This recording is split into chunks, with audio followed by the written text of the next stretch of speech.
Albert. Welcome to your first coaching tips video. First of all, if you remember way back last year in August when we did this session, the first thing we talked about is muscle memory and how to do wave forecasting. We talked about how your stamina and fitness levels would be tested in the 3 days that we were going to do this program. So, without further ado, let's jump into day number 1. We worked on getting the right position on the board so that when we did catch the wave, as I pushed you, we would go into like a push-up position to make sure that we could ride the wave in what we would call prone style, which is lying down, but just with your arms pushed up. And that would help you find where was the best spot on the board. Cruising paddle or recovery paddle. This is where you're either paddling out to the wave or paddling in a position to catch a wave.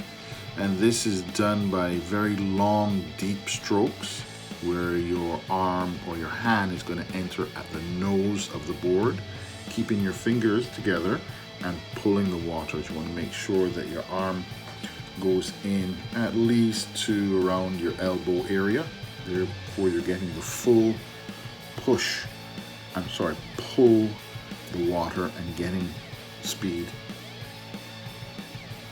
Second kind of paddle is the sprint paddle. This is used mostly for catching waves, but also used to actually reposition yourself either to get out of the way of an oncoming surfer, or if you're paddling to get back out and a wave is already or is about to break and come on you, want to get some speed to get over it. So with the sprint paddle, it's very short, quick strokes. Remember, fingers together. And this time, instead of the palms entering at the nose of the board, we're just using them at the side. Very short, shallow strokes. This is to generate speed really quick. And also, what is very important, make sure that you keep your feet together.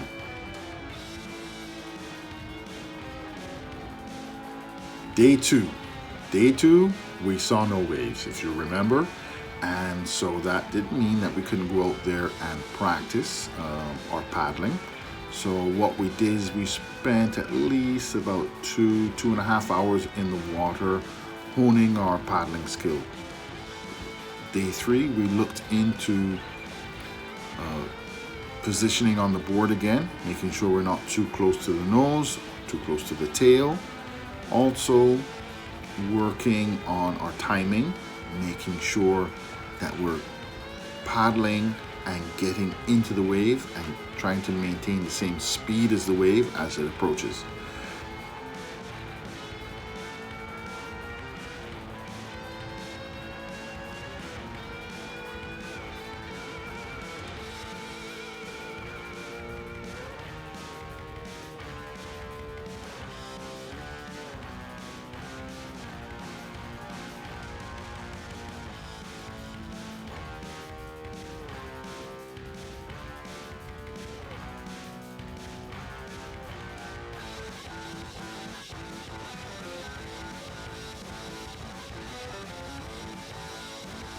Standing up.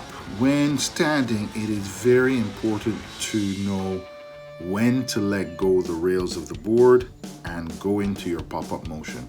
We want to make sure that we don't let go too early and we fall out the back of the wave, or if we stand up too late after the wave is broken, we will miss the drop-in feature of generating that speed.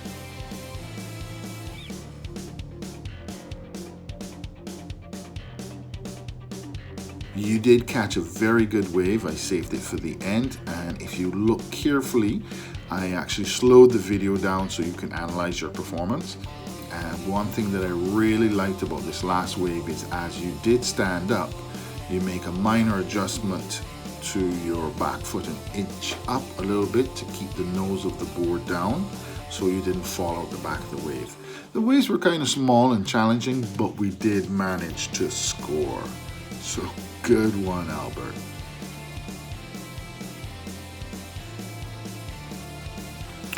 Okay, here's the end of the video. I hope you had fun looking at yourself surfing those massive waves, doing those massive maneuvers. So as we close out this video, I'm just going to leave you with a couple tips here to remind yourself when you're going to hit the waves again. Maybe this summer, maybe in the winter, maybe tomorrow. Okay, so here we go. Tip number 1, remember your body positioning on the board. Make sure your chest is up and your feet are together when you're paddling, whether you're doing your sprint paddle or your cruising paddle. Don't forget to look over your shoulder. That's to keep an eye on that wave that you want to catch.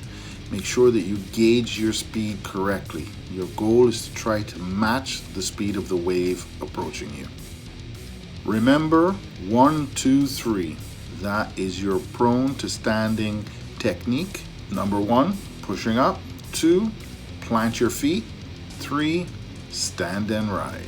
Keep your knees bent slightly and your arms up to shoulder length. This is to help you get the proper balance and counterbalance when you're riding. Always look in front of you and see where you're going. And try not to look at your board or your feet, or you could crash into somebody or get yourself injured.